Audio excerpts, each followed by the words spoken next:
हाल ही में राजस्थान पुलिस को एक बहुत बड़ी सफलता मिली, जहां पर ड्रग से जुड़े बहुत सारे सिंडिकेट जिन पर लाखों तक का इनाम रखा हुआ था, वैसे लोग कोलकाता में छिपे हुए थे और राजस्थान ने उन्हें पकड़कर राजस्थान में वापस लाया। राजस्थान एएनटीएफ और एटीएस की टीम ने मिलकर रमेश कुमार जैसे एक कुख्यात आरोपी को पकड़ा है, जिन पर बहुत सारे चार्जेस लगे हुए थे ड्रग सप्लाई के। ये पाकिस्तान से राजस्थान में ड्रग मंगाते थे और कुछ ड्रग बनाते भी थे और देन वहां से पूरे देश के अंदर सप्लाई करते थे। वेस्ट बंगाल में ये इंसान छुपा हुआ था। इस इंसान को वेस्ट बंगाल से पकड़कर राजस्थान वापस लाइए।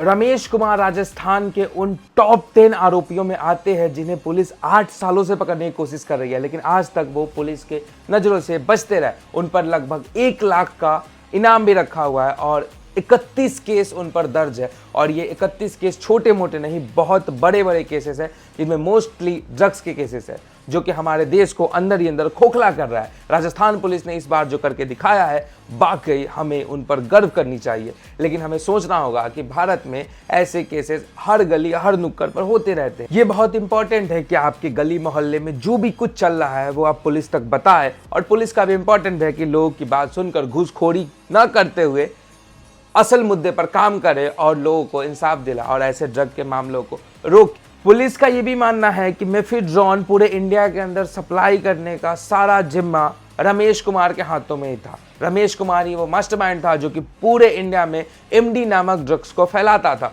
और यही इंसान इस एमडी को पूरे देश में फैला कर लोगों के अंदर इसका एडिक्शन डलवाता था और उससे पैसे कमाता था। पैसे तो चलो दूर की बात है, इससे हमारे देश में बहुत सारे क्राइम्स बढ़ते थे, बहुत सारे किडनैपिंग्स बढ़ते थे, एंड न जाने क्या क्या।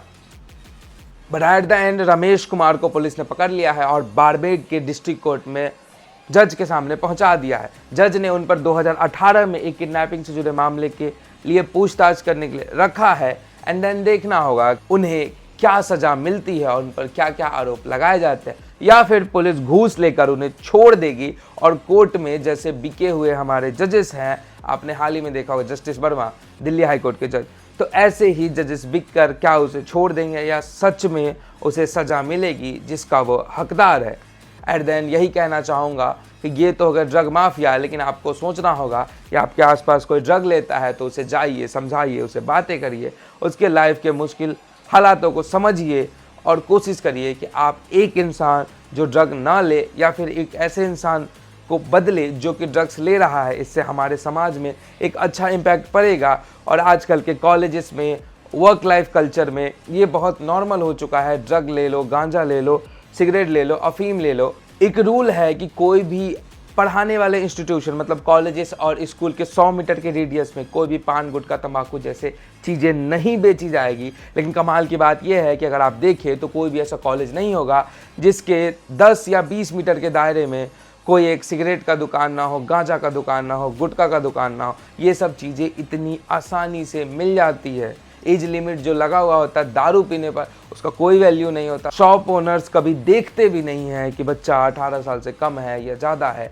यही सब चीज़ें बाद में जाकर एक पोटेंशियल ड्रग एडिक्ट बन जाती है एंड इंसान बर्बाद हो जाता है। एक और आशा करूंगा कि हमारे देश की पुलिस इतनी सक्षम बन जाए कि पाकिस्तान से आए या फिर दूसरे देशों से आए किसी भी गलत मंसूबे को सक्सेस ना मिले, और ड्रग्स से जुड़े जितने भी आरोपी हैं सबको जल्द से जल्द पुलिस हिरासत में लेकर उन पर उचित कार्रवाई करे।